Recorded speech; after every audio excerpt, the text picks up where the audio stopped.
ঢালিউডের অমর নায়ক সালমান শাহ, যার মৃত্যু আজও রহস্যে ঘেরা। এবার সেই রহস্য নিয়ে মুখ খুললেন সালমান শাহর ছোট ভাই শাহরান চৌধুরী। বৃহস্পতিবার ফেসবুক লাইভে এসে সাবেক ভাবি সামিরা হককে নিয়ে আবেগঘন বার্তা দেন তিনি বলেন, আমার ভাই আপনাকে প্রচন্ড ভালোবাসতো। আপনি ভেবে দেখবেন, যে কারণে আপনি তাকে বিয়ে করেছিলেন নিশ্চয়ই তার মধ্যে কিছু বিশেষ দেখেছিলেন। কথা বলতে বলতে কেঁদে ফেলেন শাহরান। তিনি বলেন, পরিবারের সবাই সামিরাকে সম্মান করত, কিন্তু সময়ের সঙ্গে সেই সম্পর্ক ভেঙে যায়। আপনি নতুন জীবন শুরু করেছেন, সন্তানও আছে, কিন্তু যিনি আপনাকে সবচেয়ে ভালোবাসতেন তাকে এখনো ভুলে যেতে পারেননি আপনি।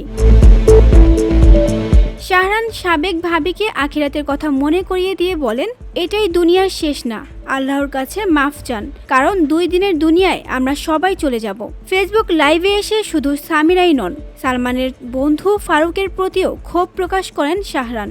তার অভিযোগ, সালমানের অনুরোধেই সিনেমায় কাজ পেয়েছিলেন ফারুক, অথচ তিনিই ছড়াতেন নানা মিথ্যা তথ্য।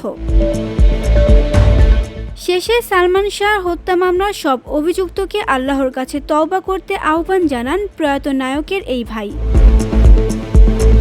VOD Bangla news desk.